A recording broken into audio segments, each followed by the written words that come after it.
And a 1 and a 2 and a 3, here we go. It's the hardest part of the ring. It's the hardest part of the ring. Sometimes you go over the top rope and you bang your head on the ring apron. And that's when you feel like a big dope. Cause they're the worst bumps you could be taking. Oh, it's the hardest part of the ring. It's the hardest part of the ring. Ba-da-ba-da. Hey, it's me, Bob. Saying stuff, doing things. Welcome to the hardest part of the ring. We're talking about the Hulu edition.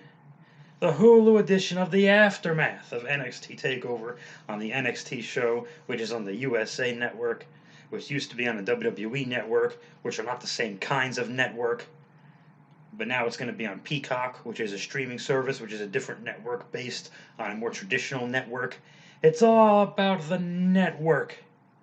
It's all about the networking, and who's going to administrate this networking? Not me. It's the hardest part of the ring. Thank you, Mark and Chris, and maybe the other three guys. Or I mean, I don't mean to assume gender roles, but they're dudes. Who else is listening to this?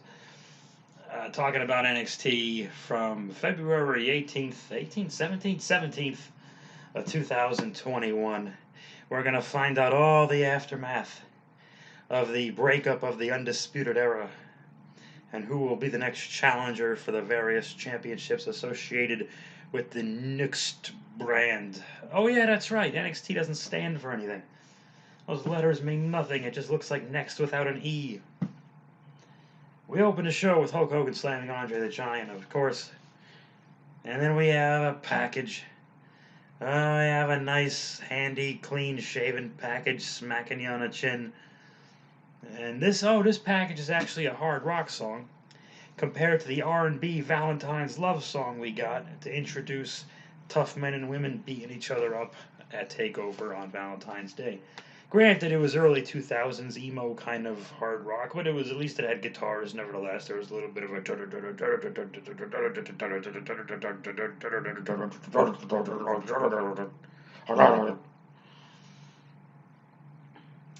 package telling us about the Undisputed Era and all the other things that took place, such as the winners of the Dusty Cups. Kyle O'Reilly is in the ring already, and he's so gosh darn likable. You want to like this guy. He does have a little bit of that. He has a lot of that no bass in his voice. I'm like Ricochet, like talking like a new age like nice guy, super progressive dude. But he's so damn likable. So whenever him and Cole happens, obviously Kyle is the face here. I hope Finn doesn't become an afterthought in this, but it kind of feels like he is. And judging by the way they ended the show, that kind of worsened the problem. Roddy comes out to talk to Finn, and Kyle doesn't quite trust him. So Roddy's yelling from the ring apron, and Kyle yells at him not to get in the ring. I don't know who to trust anymore, man. But before we can find out if Kyle and Roddy can trust one another, the bad guys show up, the guys that Pat McAfee used to manage. And they beat up the good guys. Oh, Finn Balor shows up too. I forgot, my bad. After Kyle is Roddy and then Finn, and Finn is upset because he doesn't trust Kyle or Roddy, and he blames Kyle even though he came out to save him. But none of this would have happened if they didn't bring their drama into his title victory. I don't know. It's odd. The champion is very little. This reminds me of October of 1990. Bob, everything reminds you of 30-year-old pro wrestling. You are right. When they just came off of Warrior and Rude, and they weren't in full gear with Warrior and the Macho King Randy Savage yet. So Warrior would team with the Legion of Dummies, and they would wrestle all three members of Demolition, even though Axe never got in the ring. They were hoping you wouldn't notice. And that's what the Warrior had to do for the Saturday night's main event in October 1990 and probably the house shows surrounding that area. He had nothing to do for a few months, September, October, but to team with the Legion of Doom and help them beat really two members of Demolition, one of which is sick and can't move, and the other one's greener than goose shit, no offense, Crush. So basically the three guys just beat up Smash. I don't know. Am I wrong? Probably. So the bad guys beat up the good guys here, and then I guess it kind of looks like I don't know if they set up the 6-man yet, but they pretty much set the seeds here for a six-man tag match of the three bad guys, Dunn, Orkin, and Birch versus Finn and Roddy and Kyle. Will Roddy and Kyle get along as a tag team? Probably not.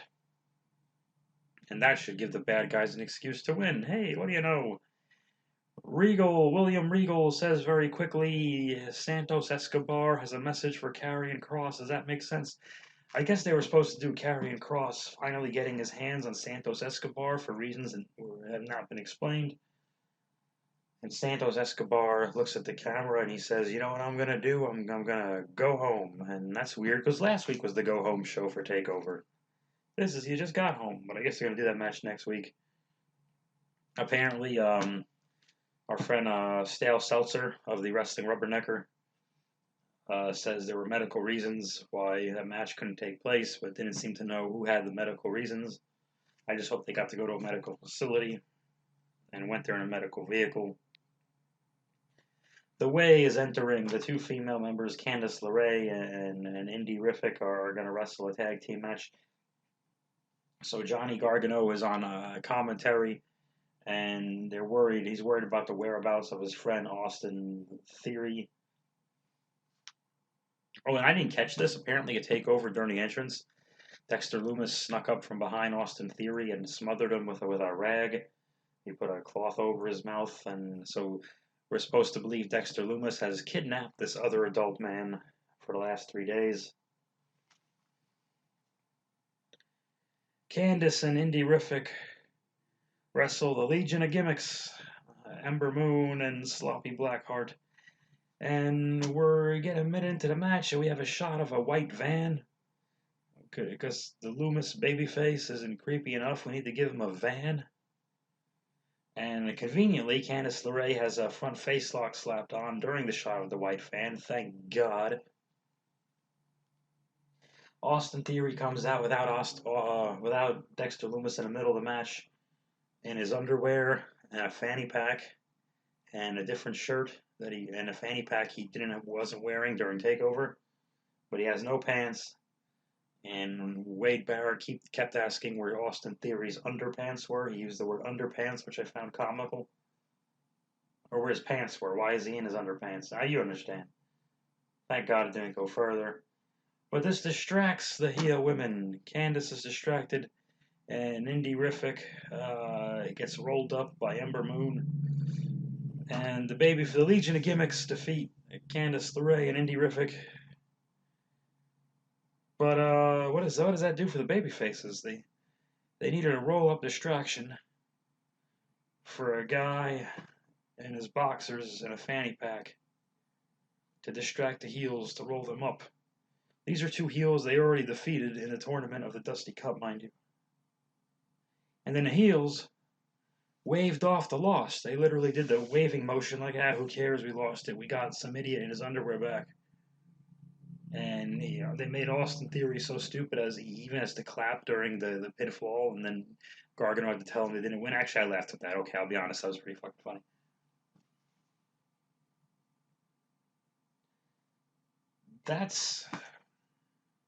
That's almost like having someone get bullied and put through 9 tables 9 weeks in a row, only to finally defeat her bully, and we're making fun of the bully talking about her butthole.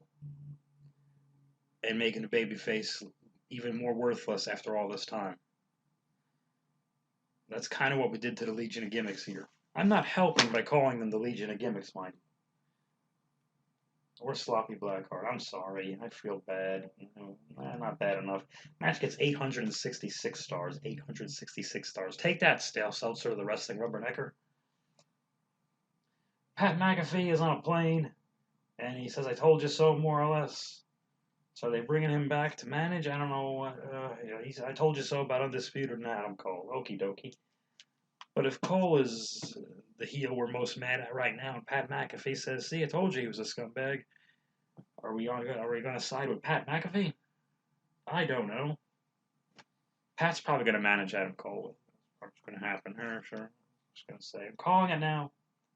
On this edition of Hardest Part of the Ring, Casey Catanzaro and Caden Carter. Why are they named that? are wrestling a tag match, but there's a recap of something that happened with them and Xia Li, who is a sister of Xia Brookside, who is the daughter of Robbie Brookside. That's not true. Xia Li is like an old creepy man with her who's like an anorexic version of King Curtis during the 1995 Dungeon of Doom days. How old are you, Bob? Old. So Jesse Cameo, oh boy, here we go, was not putting on a Cameo clinic, but she teamed with, who the hell does she team with? Aaliyah. Aaliyah barely got in the ring.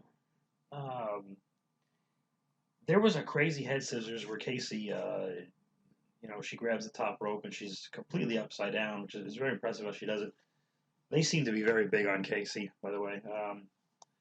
The other one, just I don't think anyone's looking at. Casey is completely upside down, vertical, clinging onto the top rope, and does this head scissors on Jesse past the Mayo. And the Jesse girl was girl, I shouldn't say that. The woman was she was kind of like slow to take the bump. Like it's good that you make sure the person doing a move has clearance, so that you're not just letting them fall on their head. So she protected her Casey, which is great. But it was a weird awkward. It was a late bump. It was a late bump on it. Sorry to be the guy. Match gets 9,008 stars. Yeah, Casey and Carter, they win with a finish of some sort. I think Carter has like a reverse DDT thing going, and Casey does like a splash thingy or something like that. This is quick. This was very quick, but they were really just getting. It should have been quick because it's two women's tag matches in a row, which I don't care about two women's matches in a row. I'm not complaining about that. Easy before you get them a case. Two women's tag matches in a row, or two men's tag matches in a row. I don't even like a male and a female tag match back to back. Two tags is my real issue here. But and again, this is the Hulu version, so maybe on Hulu there was something in between. I could be just talking out of my ass. Maybe that negates the entire point of my podcast. I put myself out of work.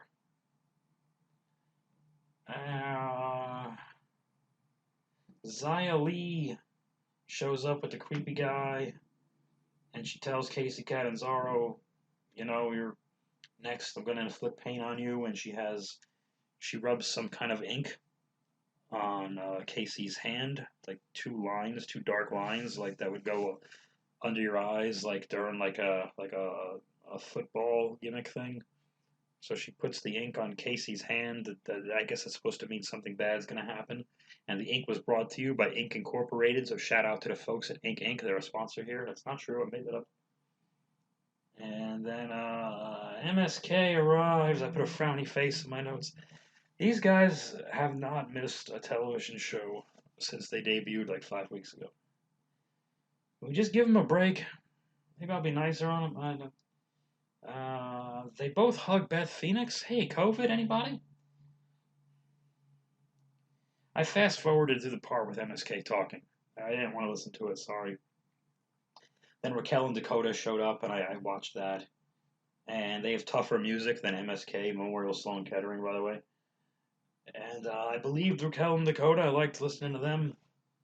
I still think Raquel is a huge star, and I think Dakota's terrific. I like to keep the duo together, though. Keep the duo together. I like them. Nia Jax and Shayna Baszler show up. How many cows died for Nia's leather pants? Nia again shows her image. I'm so hard on her. That's one time I'll use the. Never mind, I won't say that. I was so hard on Nia Jax. She cannot stop chiming in after everyone says something in a promo to stop them, to take the piss out of everything they say. She has all these little asides that she can, and she says things. She called out. She said Charlotte was robotic like 6 weeks ago. That's a laugh. Charlotte is not robotic. That's Nia projecting, okay? Because that was really. She just can't let anyone get over, okay? And then eventually the two teams of women are having a good argument because Nia Jax tries to put herself over and say Dusty thought she was the biggest baddest bitch, and Raquel says Dusty Rhodes, God rest his soul, never met me, and I thought that was perfect. That was just perfect. I loved it. Dakota, and again, they made it timely. Like Dakota mentioning, "Hey Raquel, my partner, you weren't around when these two were around, but they acted like they ran the place, and this one was a bully, and this one's just big." And I'm like, "Oh, this is fucking great." I liked it. I liked it a lot. And now Dakota and Shayna have this old thing where Dakota would be really scared of Shayna, and she had her arm broken by her in the story, whatever. And but now Dakota's evil, and she has Raquel with her, and Raquel has been established a kicking out of everything. So that means they'll have Nia beat Raquel and probably injure both of them. Is what that means. MSK and Beth Phoenix are eating popcorn out of the which normally I would hate this, but for some reason it worked. It made me laugh. It also meant MSK wasn't talking since their mouths were full, so I appreciated that. Uh, three sets of hands digging into the same thing of popcorn again. COVID. What are we doing? What are we doing? Eventually, during one of the lines, because they have now, it has to be all about the whole of the thing Nia invented for herself. You ever have a friend? No, I hope you don't. You ever know a guy who gives himself a nickname? He's like, everybody calls me Ace, and nobody calls him Ace. He calls himself Ace. Like every fucking 90s hard rock DJ. Hey, what's up? It's your boy Sharky. You're listening to the Dinosaur Bazooka Radio Hour 102.2. It's your boy Sharky. No one calls him Sharky. Fuck you, Steve. That's what Nia's done. She's made her own insult. Oh, that's when they say "hole" and they get me, but it's her thing that she made up. It was not spontaneous when she did it. I don't care what anyone says. They're stupid. They're stupid people. So stupid. And this hypes the match on March 3rd, which I think is 2 Wednesdays away from this program. But they're going to have that tag match on NXT, I believe. Yes. Cameron Grimes is still rich. I think it was the same video from that we saw a few days ago on Takeover. We have photos of a photo shoot attack, still photos of an attack during a shoot where they were taking still photos. Can you get inside this inception of Io Shirai being jumped by Tony Storm? So they're going to do Io and Tony very soon. The singles would have been better. No offense. I think Mercedes Martinez is great. I don't think the three ways are just helping anybody. I think we just need to clear. They're more memorable if it's one-on-one instead of just doesn't. It just feels like we're shoving a woman on a show. I don't like when we do it. I do not want to see. This sounds crazy. A Cole, Kyle, Finn three-way, or Dunn with them in a four-way. It's no. I like Finn versus Dunn, and we're going to talk any other. We need to see Cole versus Finn. Why aren't we seeing Cross versus Finn? Is Cross going to be done pestering the cruiserweight champion for no reason? I don't know. Anyway, they replay the LA Knight, formerly Eli Drake thing, and then they knock on LA Knight's door, and LA Knight cuts an awesome promo, tells you why he's the coolest, baddest motherfucker, and closes the door and tells you to fuck off. Perfect. That's a wrestling promo. That's a bad guy, cocky ass heel wrestling promo. And he did it awesome. I want to see more. Scarlett and Karrion Kross are on TV, and Scarlett makes my underwear move. And they're talking about whether they're gonna disembowel Escobar or Santos next week or whatever. We have our main event, our six-man tag, and again, I always say this. I always write down the last match, and I just stop taking notes. What the fuck happened? Kyle and Roddy. Kyle won't tag Roddy. Kyle will tag Finn. This is like a bunch of like 13-year-old girls. I should not be talking about 13-year-old girls ever. Where, hey, I'm mad at this one, so you tell her I'm mad at her, and oh yeah, she says I'm mad at her, well you tell her that I'm mad at her. That's what this felt like. Didn't feel like men acting the way, but you know, wasn't that bad, and they didn't do it for long. There was a whole lot of taking turns, no tags, six guys running around. Great physical action, got a little convoluted. Adam Cole does arrive, and he attacks Kyle O'Reilly, and eventually Pete Dunne gets the Duke over. He pins Finn Balor, so they'll set up a rematch. And Adam Cole jumps Finn Balor as well and holds the championship. So now I have some issues here. If Dunne pins the champion here, which he probably should have done before he loses to the champion, then that means we're setting up Dunne and Finn. But Cole attacks Finn and holds the belt up. So now we're setting up Cole and Finn. And they're not going to do Cole and Dunn and Finn wouldn't make any sense. Because yes, you would like to have two heels on your three-way instead of, three faces or two faces. But Kyle's the most sympathetic top babyface right now on the show. So are we doing a four-way? I hope not. Dunn's not going to team with Cole unless Cole joins Pat's group. But Cole and Dunn both now have claims of clear-cut goals of wanting to be champion. So my theory of Karrion Kross versus Finn looks like if that happens, it's not going to be for a little while. But Kyle and Finn still doesn't trust Kyle. He thinks Kyle still wants his championship, and why wouldn't Kyle want it? But Kyle should want to go after Cole. But it's Dunn and his friends that keep jumping Kyle for it's a little much going on. Incidentally, something happened at ringside. You heard the referee say, "I don't know what to do." I think this is real. I guess Kyle had a seizure. Is that what they're saying? Because there were a lot of people wishing him well on Twitter, which is a social media application. I don't have time to explain. So, whatever happened there, I have no idea, but I hope Kyle's all right. Cole had given him a brainbuster on the stairs and like a bicycle kick kind of thing as well. I think similar to the one he gave Pat McAfee on one of those episodes where they were going back and forth.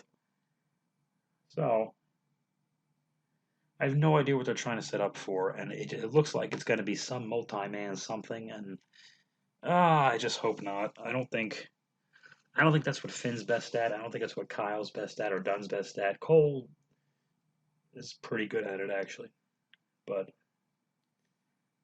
I don't know. I think there's just more main events to happen because any pairing you do after the three or the four-way kind of just feels flat, like you're just thrusting with a flaccid wiener. But the one place you don't thrust your flaccid wiener on because you're only going to get hurt is the ring apron, and the ring apron is the hardest part of the ring. It's the hardest part of the ring.